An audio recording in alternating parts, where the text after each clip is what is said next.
In this movie, I'll show you how to adjust problems associated with stacking order using the bring to front and send to back commands. So I'll go ahead and switch to the wide view of my illustration in progress.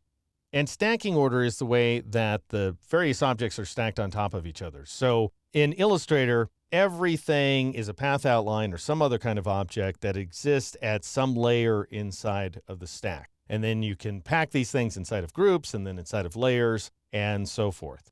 But there is ultimately something way at the back of the stack and then something way at the front, and then hundreds, if not thousands, of various path outlines in between.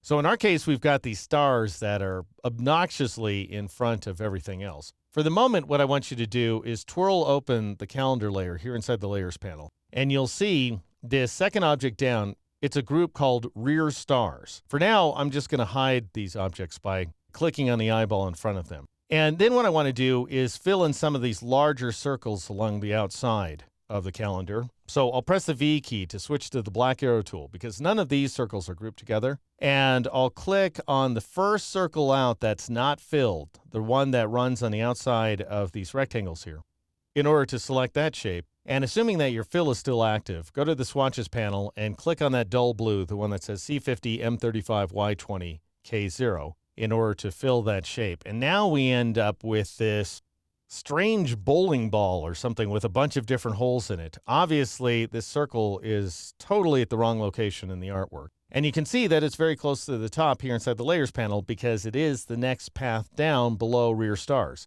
Let's go ahead and turn it off too so we can better see what we're doing. Next, if you're working along with me, I want you to click on the topmost of these two circles right there, this guy, in order to select it. And we want to fill this with the dark green that is called card table inside the swatches panel. Again, it's covering everything up, but we should be able to work around it. I'm going to click the next shape down, or you could go up to the select menu and choose next object below, which will select the next object directly below the selected one. And that ends up getting us the shape that we're looking for.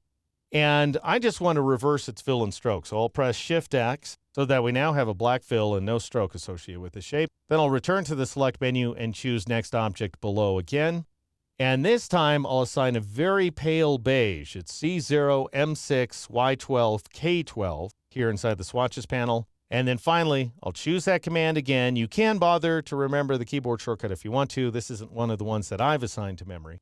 And that'll select that outermost circle, and then I'll fill it with an even paler beige C0, M3, Y7, K7 in order to create this effect here. Now, I don't want either of these two circles to have strokes, so I'll just go ahead and marquee partially around them, like so. And then I'll go up to the control panel, click on a second swatch in, and change it to none. And then finally, I want to select all these shapes and send them to the back of the stack. So I'll scroll down my list a little bit here inside the Layers panel. I'll turn back on that blue circle, and I'll shift-click on the meatballs associated with the black, green, and blue circles in order to add them to the selection. That's going to be the easiest way to work where this particular artwork is concerned. And now what you want to do is right-click inside the illustration and choose Arrange. And notice that that brings up a series of stacking commands. So we've got bring to front, which brings the objects all the way to the front of a given container. So because these guys are not grouped, they'd go all the way to the top of the layer. Or you can send them all the way to the back of the layer, and you can also bring them forward or send them backward incrementally. Now, bring to front is exactly the opposite of what we want. That's going to take these objects all the way to the front of the stack so they cover up everything inside the artwork, because this artwork contains one and only one layer. Whereas, if I right-click, choose Arrange, and then choose Send to Back, we're going to get the effect that we're looking for, which is to say the circles will go to the very back of the calendar. Now, a note about these keyboard shortcuts. Even though I told you I don't really use those keyboard shortcuts for next object above and next object below, the selection commands, I do use these. And they're very similar. They both rely on square bracket keys. So we have Control-Shift right bracket to send things to the top of the stack, and we have Control-Shift left bracket to send the selection to the bottom of the stack. And while this may not make a lot of sense, if you come from another software, you may wonder, well, bring to front, why isn't that just Control or Command F? And send it back, what's wrong with Control or Command B? Well, those shortcuts are devoted to much better commands, as we'll see in the next movie. For now, I'll tell you that the good news is that these same shortcuts appear in other Adobe products, most notably Photoshop.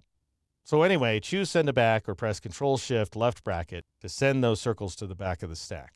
Next, I'm going to switch to the zoomed-in version of my artwork here. And notice that Illustrator has not kept up with things. We should be seeing the exact same progress. After all, this is the exact same piece of artwork. But we have a screen refresh problem. So I'm going to press Control minus or Command minus on the Mac just to step out a little bit here. And that forces Illustrator to redraw the screen so we can see what's actually going on. Notice these inset 4-point stars. They're currently located just above the larger blue star. They should be located in front of those rectangular bars right there. What I need to do is bring them up incrementally, and I can do so by right-clicking in the artwork once again, choosing Arrange, and this time I want not bring all the way to front, but rather bring forward. And bring forward and send backward are going to change the stacking of the selected objects just one object up or down. So if I choose bring forward, that's going to move that artwork just one step up. And as you can see here, it provides us with exactly the results we're looking for. So that's how you select objects up and down the stack, as well as arrange objects using commands like send to back and bring forward. In the next movie, I'll show you another way to select up and down the stack using a special trick associated with the black arrow tool.